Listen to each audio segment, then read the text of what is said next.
Hello everyone, this is All22 and a few film review, giving you guys my final predictive mock before the draft comes out. These are all the picks that I think are going to go down, as well as some trades that I think are going to happen. These are not what I would do necessarily. If you want to know what I would do for each of these teams, I have done a 3-round series where I go into the team needs, kind of more how I feel about these players, again, what I would do. I'll have that link down in the description, but these are what I think is going to happen for the draft coming up tonight as I upload this. I'm recording this the night before. So let's hop into it. For all these picks, I will be giving an honorable mention or something I view as more of an outside of the box type of pick that I think is like very not super likely to happen, but I think has a real shot of happening. Not going to do that for the Titans because this is going to be Cam Ward. If you don't think this is Cam Ward at this point, I don't know what to tell you. Was on a live stream playing Fortnite. Mentioned that Calvin Ridley and Treylon Burks were in his top 4 receivers, and that Tyjae Spears and Tony Pollard were in his top 4 running backs. That's Tennessee Titans all day. It's kind of been that way post combine, a little even bit before combine. It's Cam Ward. If it's locked up so much, you can't even bet on it anymore. They've locked the betting up. Vegas knows. It's Cam Ward. I'm not going to even throw out a different honorable mention at this point. The Browns at number 2. This is a very telling pick in my opinion. If the Browns go Abdul Carter, it tells me that they don't think they can get Shador, that someone's going to try to trade up above 9, that the asking price is too high, or that the Saints are going to take him at 9. If they take Travis, then it's the opposite of that. The asking price isn't too high. The league doesn't view Shador as someone worth trading up a top 10 pick for. Now, what do I think is going to happen? I think it's going to be Travis Hunter. I personally would take Abdul Carter and just make this edge room just totally dominant, but I understand what Hunter does, especially if you can get Shador Sanders paired up with him. Not only does that boost up your offense like an insane amount, but the amount of more ticket sales you're going to get from people wanting to watch the games, the jersey sales, the amount of concessions for more people getting in, the view time of games, possibly getting more prime time slots, which they recently haven't gotten a ton of because they've been in a very rough spot. Getting both of those guys brings in so much media attention that they've been missing over the last, decade and even more. Baker Mayfield gave them a little bit, but that wasn't a super long stint, as everybody knows. The Giants at number 3, I have them taking Abdul Carter. Was thinking about a trade down scenario for them here, but he's too good of a player to pass up in a class that is very, very questionable. There's not a lot of blue chips. You have to take that guy when he's on the board, especially at 3. You can't miss out on him. You either figure it out with Kayvon, or you field a day 2 trade, trade them in training camp. You figure out something, or you just field those 3 guys because you would have an elite rotation at that point. I think that's what they have to do. Honorable mention here, not really. I don't. if it's not Abdul Carter, it's probably Travis Hunter because the Browns took Abdul Carter. If not either of those 2 guys, I think they try to trade out of the scenario. Don't know who else they would take really in this spot if it's not one of those 2 guys. The Patriots at number 4, I have them taking Will Campbell. There's been a lot more debate on this pick. People don't think that they would take Will Campbell or think they should take Armand Membu. Don't get me wrong, I have Armand Membu as my number 1 lineman. That's what I would, or not necessarily what I would do, but he's my number 1 lineman. I have him over Will Campbell. I think people are underestimating the difficulty of a change from right to left side or vice versa and left from right side.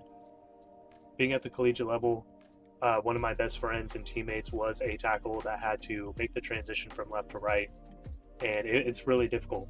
It's not an easy thing to do. People forget that Penei Sewell first transitioned when he came into the league, and he wasn't bad by any means, but he had some bumps and bruises in his rookie year, getting used to playing on a different side. It's not something that I don't think is outside of Armand Membu's kind of abilities. But why would you kind of have the projection of trying to force that guy if you have a guy like Will Campbell, who is really good and has played left tackle, already knows how to play on the left side? If he doesn't play that well left tackle, then he probably got an all-pro guard. That offensive line needs help in general and just more security. I think that's what they're going to end up doing. Honorable mention here, I said JNT. I don't think they take Tet this high. I don't think the league values Tet extremely high. JNT just kind of gives an overall boost to that room. Antonio Gibson doesn't stop you from drafting anybody. Ramondre Stevens dealt with some injuries. He doesn't stop you from drafting anybody else at this point, especially not someone of that caliber. That being said, I do think they go Will Campbell. The Jags at 5, I do have them taking Ashton Jeanty here. Really thought of a trade back scenario here, but the Jags GM in his first year, I'm pretty sure the youngest GM in the league right now, I think he wants to take this pick. There's no guarantee you're going to be here next year. This first pick is going to live with him for years. The rest of his career, this pick is going to be tied with him. He needs to hit a home run with it. I think there's no more of a home run at this point than Ashton Jeanty. That would just be an absolute home run. Maybe not the biggest need, but Travis Etienne has had some issues staying on the field for them. Has a contract expiring at the end of this year, technically, now that we're getting into the new league year.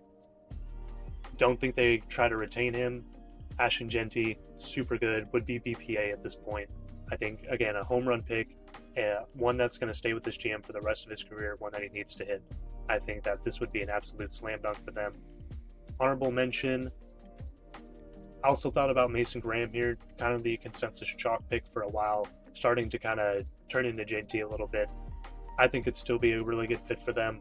That's what I had in the what I would do mock, but I think they go JT here. The Raiders at 6, I really thought about giving them Teteroa McMillan, wide receiver out of Arizona. Like I said in my what I would do mock, I think Jacoby does a lot of their contested, kind of tough work stuff, even if a lot of it is from the slot. I think they need a lot more burning ability, and that's what I want for them. Now, this is a predictive mock, and part of that is looking at the trends of these guys and these front offices, what they do. The Raiders are very, very interesting drafters, very unconventional drafters. We go back to 2019, they take Cleveland Farrell at 4, or Pharrell Farrell, sorry if I'm messing that up, at 4. Something no one really expected. Kind of a reach, didn't really work out well for them. They take Josh Jacobs, good pick, wasn't really a reach at that spot.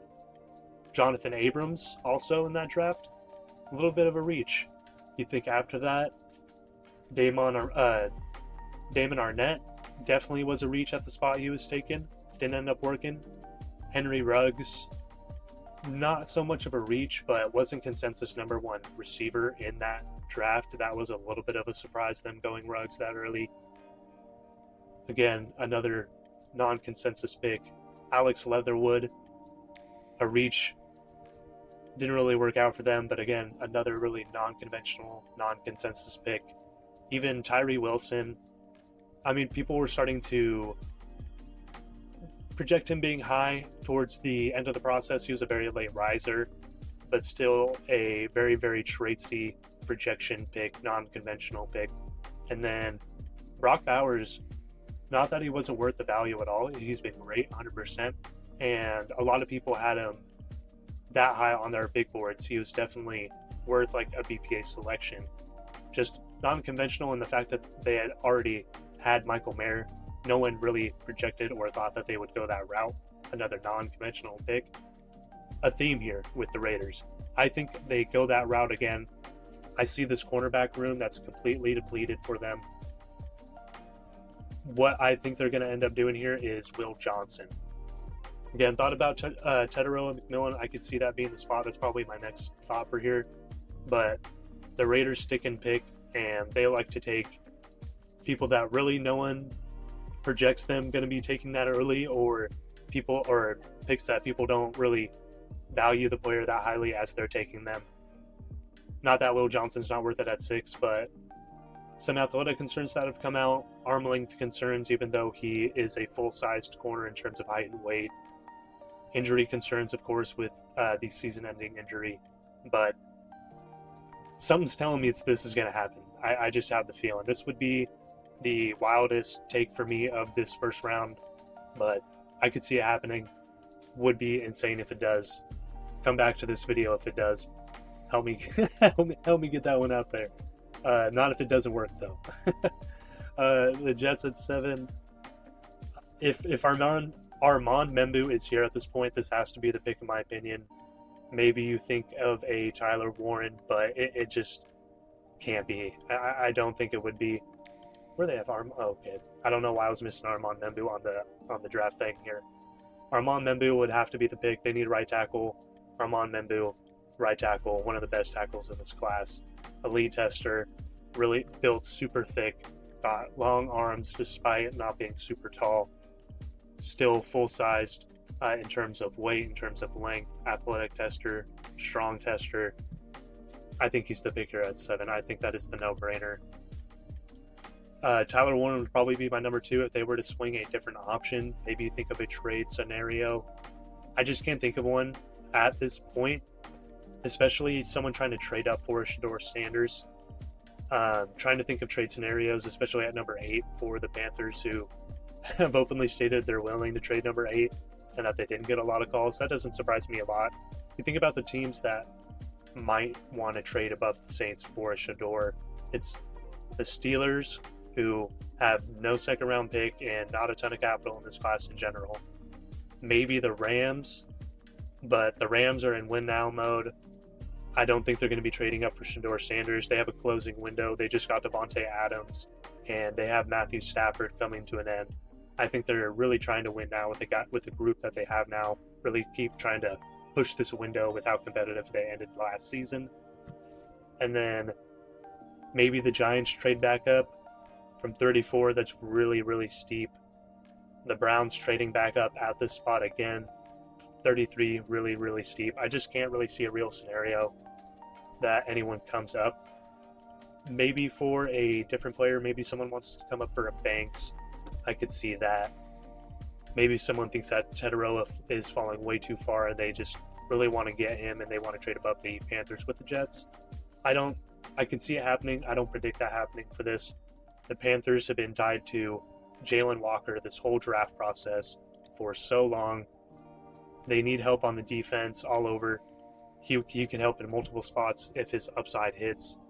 Not something I would necessarily do myself, but this guy has all the athleticism and all the traits.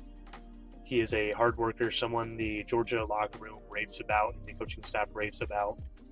He has everything to kind of put it there. It's just, there's a long way to go with him, in my opinion. Not worth a top 10 pick, in my opinion, but I could see it happening, and I understand why teams are that high on him and the upside. Wouldn't be surprised if he goes this high at all, and that's why I'm predicting him to go this high with the Panthers. Honorable mention, Teteroa McMillan would really help that receiving core out a lot. Maybe they go with a Shamar Stewart. I could see that happening as well. I think Jalen Walker really is the pick, though, at number 8 if he's there. The Saints at number 9 are going to stop the fall of Teteroa McMillan. I don't think this is Shedeur. I just can't see it. That offensive roster, the line is not awful, but it's definitely not 100% secure right now. The wide receiver room is really banged up and just really thin overall. Alvin Kamara, I don't know how much longer you're going to have him. You know, it's not like he's 100% falling off and he's 100% washed, but, you know, he's starting to hit that age. Yeah, he's 29 right now. Not crazy. Again, not overwhelmingly bad age, but he's getting towards the end probably of his reign with the Saints. You're probably not going to give him another contract at that age. If you are, it's probably going to be a short one. I don't see this being Shedeur Sanders. I think they need to shore up the rest of that room before they bring someone else in. I could see them bringing in a day 2 or 3 guy maybe just to get you through the season, be your long-term backup if you don't really feel 100% comfortable with Spencer Rattler. I think this is Teteroa McMillan. The Bears at 10. I think if Mason Graham falls this far, it is Mason Graham. I could see another spot Kelvin Banks maybe to shore up the O-line depth, allow you to do whatever you want to do with Braxton Jones' contract. Joe Tooney's 34. Jonah Jackson has some injury history, as I talked about in the mock draft series. I could also see this being a Shamar Stewart spot, even though they did just bring in Dayo Adeyingbo, I'm pretty sure. Hope I'm not butchering that. He is their type that they like in that defense, and if he's really high up on their board and they're going BPA, I could really see that being the case. Someone that I think the 49ers would be absolutely enamored with, even despite the character concerns, is Walter Nolan. Someone that just moves absolutely different. I think Robert Saleh would absolutely have this guy super high on their board. Someone that fits their defensive scheme really well. They need defensive line. You just had Mason Graham go. I think that they might even have him above Graham on their board for what they like to do. An honorable mention for this spot, I had Shamar Stewart again, a big body edge that they kind of like longer, bigger edges for that defense. That line just kind of needs depth in general. I could see him being the fit there if they are a little bit more concerned with the Walter Nolan off the field stuff. The Cowboys at 12, someone that's been mocked to them a ton recently, Matthew Golden out of Texas. Someone that would fit well with CeeDee Lamb. They need a little bit more vertical juice in that offense in general. You keep him in Texas as a UT guy. I think it would just be a great fit for them, and a really Jerry Jones-esque pick in my opinion. An honorable mention for them, is Gray Zabel. The Cowboys love to take their offensive linemen. They don't really care where they're coming from. They like their offensive linemen in the first round. Zach Martin just left. I could see this being a Gray Zabel spot for them. 13, the Dolphins. I think this is Kelvin Banks.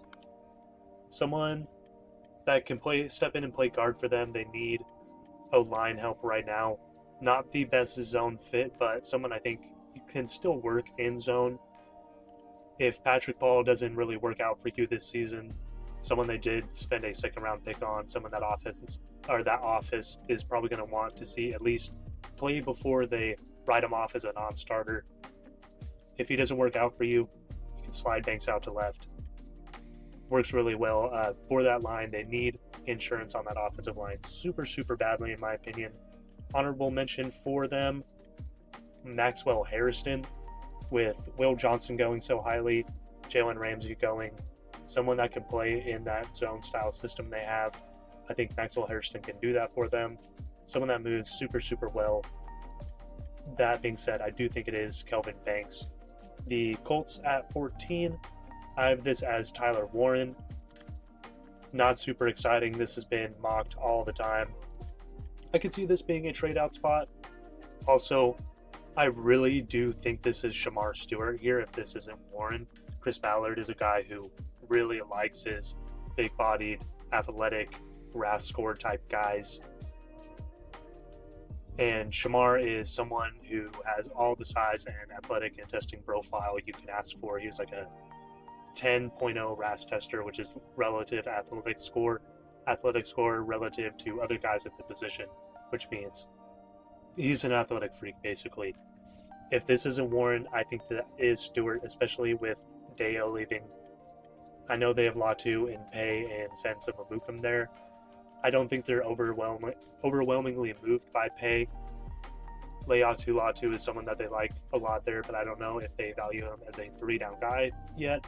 And Sensa Mabukum isn't someone who stops you from drafting anyone. So I wouldn't be surprised at all if that's Shamar Stewart. The Falcons at 15, I have them taking Mike Green. If Mike Green gets down to this spot, I think this is someone Raheem Morris would be enamored with. I understand there's some off-the-field concerns. I think at 15, they would be comfortable taking a pick here. I know the Falcons haven't taken edge a lot in the past. Raheem Morris is a defensive coordinator. I think the only reason they didn't take edge last year is because they took Penix. I think he rights the wrongs of this organization's past and actually gets them a pass rusher that really knows what they're doing at rushing the passer.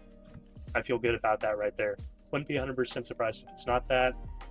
If it's not Mike Green, I could see this being Derek Harmon, someone I think would be very, very good value at this spot and can replace what Grady Jarrett was for you long term. The Cardinals at 16, really thought about Gray Zabel right here. That's my honorable mention. I think this is Jahad Campbell. If Jahad Campbell falls down to the spot, I think, again, this is someone that Gannon would be enamored with, someone he can really use well in that scheme, blitzing him off the edge, blitzing him up the middle, playing him inside of Mike. They aren't super deep at Mike right now. I'm pretty sure they have Mac Wilson, Kaiser White.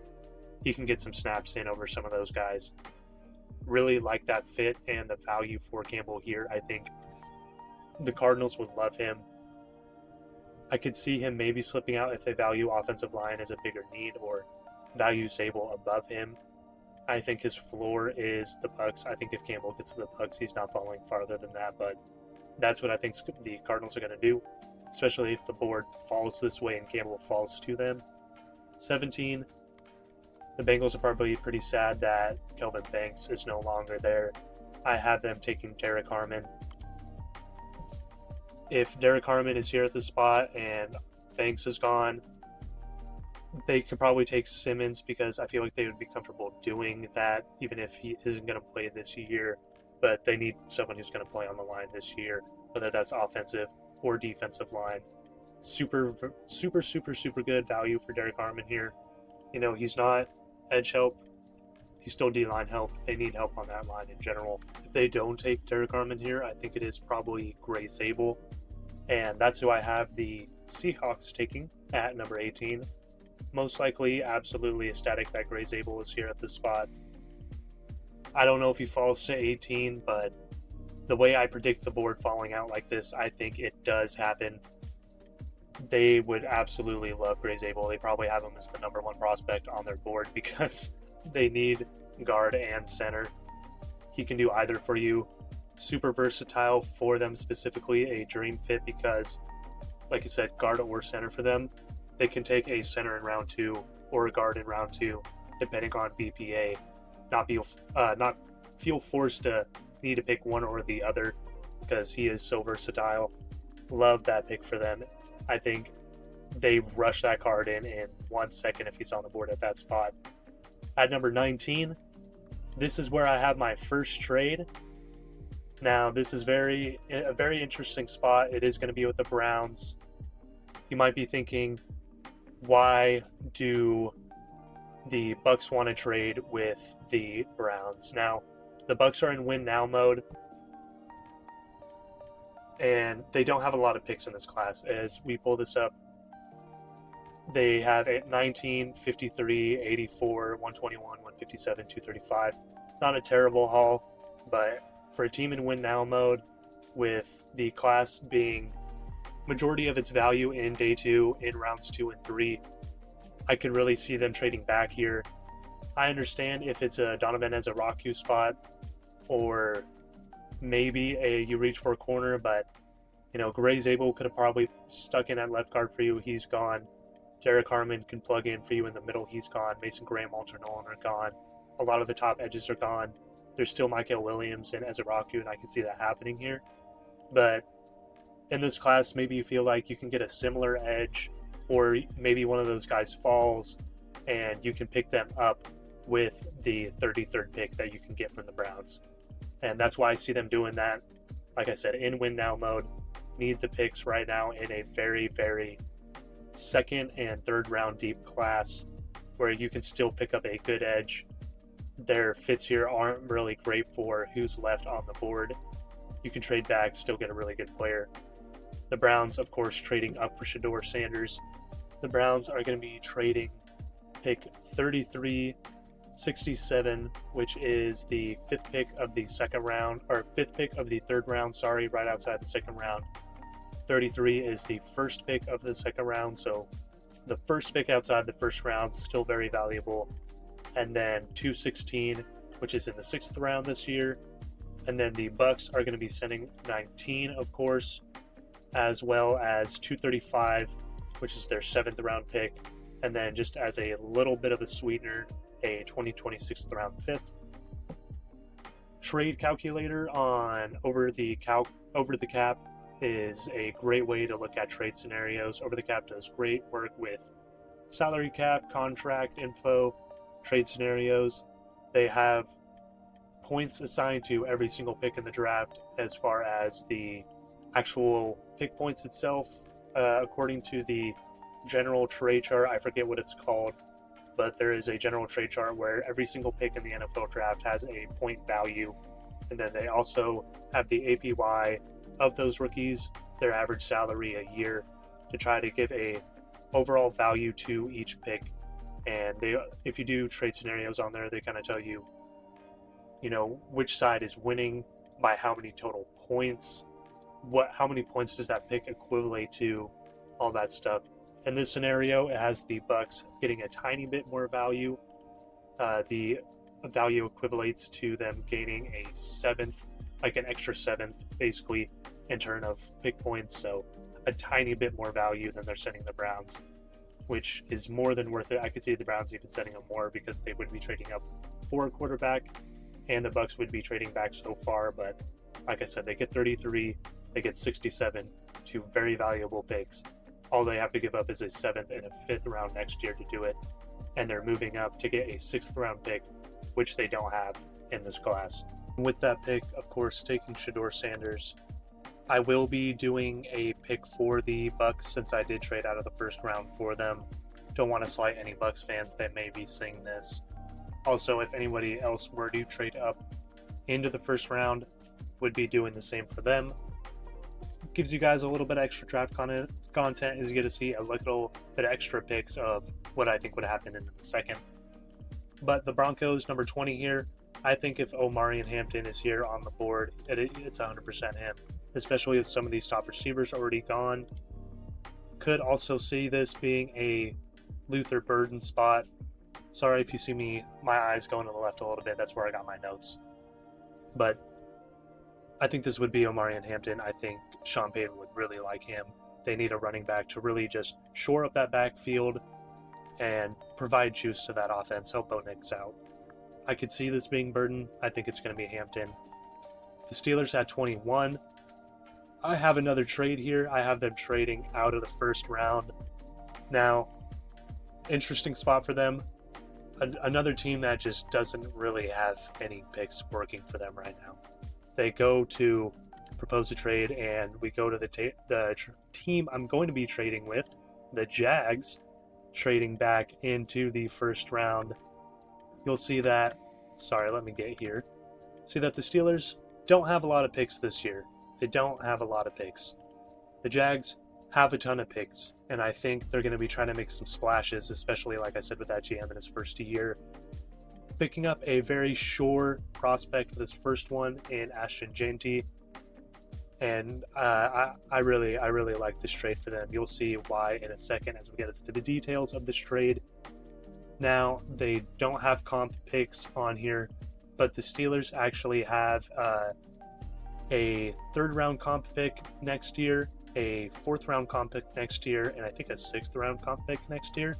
So the Steelers are actually pretty loaded next year and in a good position to try to get some more picks this year with those picks, even if it is using them to trade back where they are right now and get more picks that way. But I have the Steelers sending 21, 185, which is their 6th, a 3rd round comp pick, their 3rd round comp pick next year, which isn't shown on here, so I'm just going to include this one, but don't get it confused. They'll still have another 3rd round pick, and in order to get 3670, which is, or 36 is the 4th pick of the 2nd round, 70 is the 8th pick of the 3rd round, and 126th, which is their 4th round pick. So this allows the Jags to come back up into the first. They give away 70, but they still have another 3rd and 88. They give away a 4th, but they still have 126. They're going to be getting a 3rd round pick back next year to flip back one of the ones they're losing this year. They're getting back pick 185 back this year, and of course, trading up for 21. this simulator hates my trades. Yeah, we're gonna propose it from the other side. According to Over the Cap, like I said with the last trade, this actually had it at such an equal value that the amount of point difference didn't equal out to a draft pick. So it's giving them about just equal compensation for these picks, as we get 36, 70, and 126 in here. So the 36th pick, the 75th, the 126th pick, get a third round next year, get the 21st pick this year. You still have a lot of picks. And that allows you to trade in front of the Chargers, who you think are going to be trying to draft Colston Loveland. Like I said, with the Jags GM trying to make a splash, I don't think there is any better way to write your first your first draft as a GM, getting Ashton Jeanty, who's going to help your offense for years, and Colston Loveland to immediately replace what Evan Ingram was giving you and even give more in the run game. I love that for them. I think this would set them up for the future great, for if they believe Trevor Lawrence is the guy, even if they feel like they need to move past him after this season. Two excellent players in a class where there's a lot of question marks. These two guys are just super, super good at what they do. Love that for them. Chargers, sad they couldn't get on to Colston Loveland. They're going to be going with Kenneth Grant here. Shoring up that nose spot, Poona Ford leaves. They need defensive interior run help anyways. Kenneth Grant gives you that really wherever you want to plug him on the line, but most likely in that nose spot is where I feel like they would have him. As far as, drafting another player for them, maybe you think of a Luther Burden to play outside, someone who can actually play outside for them. Maybe you're thinking of, I don't know how much they love Jade or any of these edges up here, but in a 3-4, Ezerike would fit well. Michael Williams would fit well. I think it's going to be Kenneth Grant in this spot right here. The Packers at 23.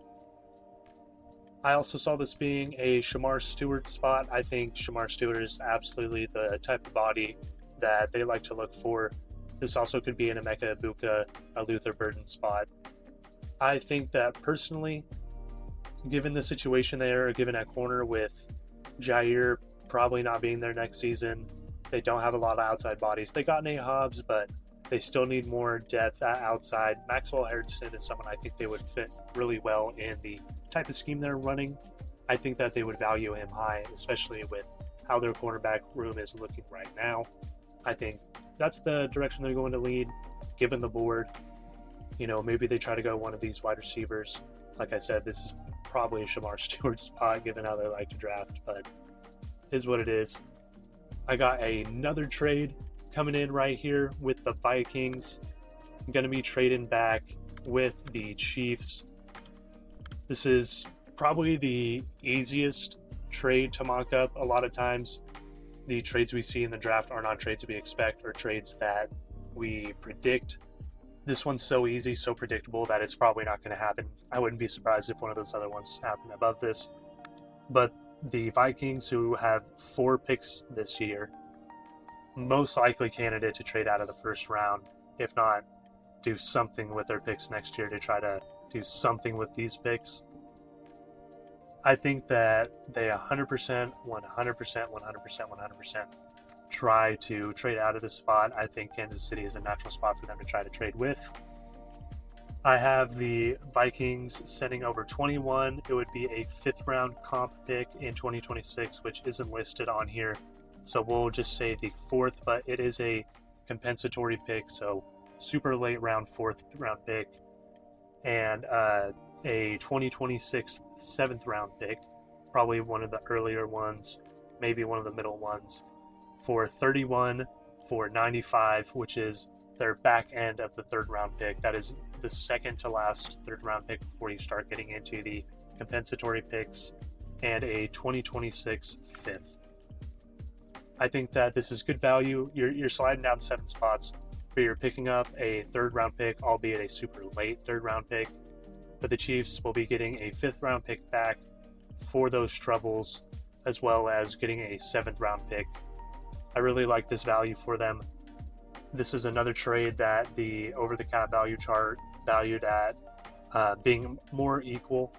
The amount of picks differed towards the Vikings didn't even equate to a full pick. We're back after finally making that go through, but I think it's really obvious what the Chiefs would do here, given in this spot if they were to trade. I think this is 100% a Josh Simmons spot. I think it has to be. You got Jalen Moore there on the 2-year deal. He's not your long-term answer. Even if he does play really well this season, that's a plus, but you need more of a long-term answer. Josh Simmons, honestly, if Jalen Moore does really good and you extend him, you can play him at guard if you really wanted to. But really good spot for them. You got to shore up the future of that position, especially with how we've seen it kind of hurt them in the past. They had to play Joe Tooney out at left tackle last year.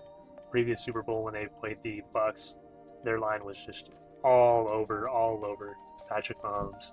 You don't want to get in those scenarios again. I think that's what they got to do, especially right here jumping the Texans, who could take a Josh Simmons. There has been some off the field stuff kind of come out, especially with the injury concerns. Maybe it slides them out of the first. Typical stuff comes out on draft week, making players fall. I think the Chiefs still try to go up and get that guy, given the value, especially being at 24 right there in front of the Texans. The Texans in the spot, I have them going Luther Burden. You have a lot of receivers in that room that profile in the slot. Tank Dell does his best work in the slot. Get someone that can play on the outside. You just lost Stephon Diggs as well. Get someone that could really stretch vertically, give you an outside presence with Nico Collins, so that you can play Tank Dell in the slot, rotate those guys around fluently. Also gives you someone with a lot of yak, a lot of screen and a schemed up type of read potential. If it's not them, I could see this being Josh Connerly. You know, they signed some band-aid tackles to 1-year deals. If you want to get some depth or some long-term longevity in that room, I could see it being a Josh Connerly at this spot. The Rams at 26. I think if Jahdae Barron is still on the board, he's too much of a value for them to pass up. Someone in the type of system that they run, that I would be comfortable with them playing outside. They have Darius Williams. Maybe you're not super comfortable with having 2 really short guys, but he could come in and play slot for you, which they need slot help right now. They need safety help right now. They have Cam Kinchins and Cam Curl, but Cam Curl I'm pretty sure is on a 1-year deal. Maybe you don't see him 100% as a long-term option. Jahdae Barron can come in and play wherever for you on that secondary, and a secondary that needs help overall just everywhere, like depth-wise. Jahdae Barron would be an absolute dream fit for them. Honorable mention, Emeka Egbuka, the pick I made into what I would do. I think Emeka Egbuka at this spot for them would be super hard to pass up. I think they would if Jahdae Barron is on the board. I think if he's not, it's 100% Emeka Egbuka. I think that's someone that Sean McVay would absolutely love plugging in, especially just losing Cooper Kupp would be perfect for them. The Ravens at 27, if Malachi Starks is on the board, you know they're going to take him. The Ravens do this every year where they just sit and take PPA, take the best player that's fallen down to where they are. Malachi Starks 100% would be that at this spot, given their needs. I'm pretty sure given on my board as well. I have him as a true first-round grade. They just got our Darius Washington back on like a $3 million deal on 1 year. They like to play 3 safeties when they can. That's when they're at their best, when they can move all their corners and safeties around fluently. Starks allows you to do Starks allows you to do that. You can move him all over the secondary. I think he'd be perfect for them. Plays like a Raven. That's the moniker they like to use. That's the type of players they like to draft. Players that play hard, that love the game. He's one of those guys. At 28, let me give you my honorable mention as well. I think if the Ravens don't take Starks, or if he's off the board, I think it's as a Raku at this point, the way this has fallen. They need pass rush help right now. Get a guy who really knows what he's doing. I think that they would love his tape, especially for the type of defense they run. 28, Shamar Stewart is the pick for me right here. I think this is where he stops. I think he's going to go in the first round with his size, with his athleticism. That is just what the league values. The way this board fell, Edge, just a very, very far fall of where Edge has been taken. But he fits very well with what they want to do there. He can play edge for them there. They play their edges in a lot of 4-eye to allow Aiden Hutchinson to play wide off the other side in like unbalanced type looks. Shamar Stewart can play the 4-eye for you, can play some kind of more interior stuff for you if you need him to. I think he's a perfect fit for them. I think if he's at 28, they rush in that card. I think an honorable mention for them is Donovan Jackson. They need some depth, some insurance on their O-line. He's someone that can play guard for them, flex out to tackle if anyone gets hurt. If when your tackles gets hurt, I think he'd be perfect for them. But Shamar Stewart, I think, is the choice if he's on the board. Now, with the Commanders at 29, I have them going Michael Williams. They need edge help really bad. You got Dorrance Armstrong starting for you out there on the edge. You got to get more bodies, more youth, more juice getting towards the passer. Michael Williams does that for you, in my opinion. And I think he's probably the best edge on the board right now. This is still predictive. I think this is probably the best one that they would have too, almost league-wide at this point. Maybe you think a Nick Gordon on some boards. We look at edge, seeing if I'm missing anyone. Maybe James Pierce. I'm forgetting about Donovan Ezeraku. My fault. I'm forgetting about these guys too. But I still think it would be Michael Williams. They like guys that are a little bit longer. Look at the other bodies they have in that room. I think someone who has a lot more to show out of a wide 9 and more of a 4-3 system that they run there. James Pierce, Donovan Ezeraku, more of 3-4s in my opinion. Now, an honorable mention here for them I had was Travion Henderson. Back end of the first, I'd be comfortable with Henderson. I think the league values him a lot higher, like I said in my offensive top 10s, than everyone else is going to. Being able to pass pro at such an elite level makes him more disguisable in different formations and plays. You're not going to be giving away your look by having him on the field. He has home run hitting ability. He doesn't cough up the football a ton. I think those are all things the league really, really values. And, I think that's something he really does well. Wouldn't be surprised, but I still think it's Michael Williams. Commanders at 29. Bills at 30. I think this is Trey Amos. You might think IDL. Also thought maybe Travion Henderson here with the James Cook situation going on. But with that cornerback room, the way it is right now, I think they couldn't pass up on Trey Amos. Someone that would fit well in their scheme, not uber as well like a Hairston would or a Will Johnson would, but still fits really well in their scheme. I don't think that they would pass that up if he's on the board, given the way the board has fallen with these edges going too. Now, the Vikings at 31 with the trade back scenario, I have them taking Tyleik Williams, a DT out of Ohio State. I think this is a great fit for them. They need insurance on the nose. Harrison Phillips isn't going to be there forever. They have an older line in general with Jonathan Allen there. I'm forgetting who their third piece is. I can't believe I am again. But older line, you need some youth on that interior. Tyleik gives you, really some great 3-down flexibility as far as nose goes. Can play out on the 3 for you, on the 4 out for you if you need him. Really like that fit for them. The Eagles at 32. Just like in the what I would do, I think this is Tyler Booker if he's on the board. Someone I think they would have really, really highly on their board for the type of offense they've been running. I know Ben Johnson just left, but with the bodies they have there, you're probably going to want to just pick up and pick off where you left off. Tyler Booker, great for what they do. I think they would value him super high. I don't think that there's much thought about this pick. Someone I thought maybe a Savone Ravel if you want to shore up that secondary this early. I could see that. I think it's Tyler Booker just based on the board. Now the Bucks, we get to their first pick after the trade back to 33 with the Browns. At 33, I think they take James Pierce Jr., a team that needs edge help. I could also see this being Donovan Ezeraku if they liked him better, especially with the concerns on James Pierce. But outside the first round, you got to take a chance on someone that is that explosive, that is more nuanced than most of the guys in this class in the way he wins. Has some pop in the run game, even if it's only in splash playmaking. In the second round, he's just too much of a talent to pass up, even if there is some off-the-field concerns. In the second round, you're going to feel comfortable with that. 34, the Giants. Just going to be including these two next picks, even though we've already done their first rounds because the Steelers are at 36. I think the Giants would go Donovan Jackson here. I also thought of a Jaden Higgins if they want to get a running mate with Malik Neighbors to really make Malik Neighbors that full-time slot in Z and keep Higgins on the outside. Kind of really short of that wide receiver room for the QB of the future who they're probably going to be getting next year, or if they get a guy in the third round in this class.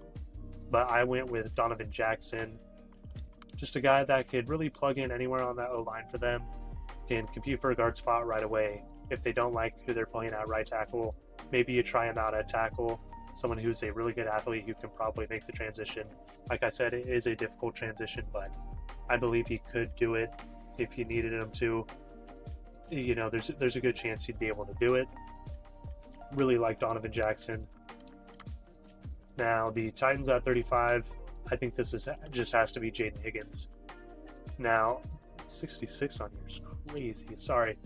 The value here is really good on someone who I view as a late first round talent. Someone who's starting to get a lot more hype around boards around the league. Would be a perfect fit next to Calvin Ridley as the true X on the outside that can do that dirty work. I don't think they pass up this opportunity to give Cam a young receiver and just help out this room that really needs some help. And now our last pick with the Steelers at 36. I think this would be 100% Nick Emenwari, the safety out of South Carolina. I'm sorry. Not what I would do. I don't view him this high, but in the second round, this is the type of body they really like at strong safety. You think of a Terrell Edmonds. You think of Deshaun Elliott isn't 100% the body type, but more of that physical come downhill type safety. Nick Emenwari, I think, with this athleticism in the second round is someone they would not take the chance of missing out on 100%. 100% think that is the pick. But I hope you guys enjoyed all these picks. Going to be trying to get this out to you, praying getting this out to you before the first round tomorrow. So really hope you guys enjoy this. Let me know where you think I'm wrong. What do you think of the trades? We're going to be coming back to reference this during the draft and after the draft. Like I said, I'm going to be streaming on YouTube. There's a lot of other bodies to kind of compete with. But, you know, if you're curious about what I think about some of these picks and you want my analysis on some of these surprise picks, hop in. I'll be hanging out. I'll be talking with one of my good buddies who's a Vikings fan. So hopefully it's interesting for him on day one. We'll see. But I really appreciate it. Hope you guys enjoyed this as well as the top 75. Thank you guys for everything. The views on everything have been so much better than I could have ever expected for my first kind of draft cycle, especially coming into this class so late and working a full-time job, you know, not being able to put as much time as I want to in this, and then having a lot of unfortunate health and medical, you know, things happen to me. I really, really do appreciate everything you guys have been doing. So thank you. I really do appreciate it. Hope you guys have a good day, and let's get excited about this draft, man.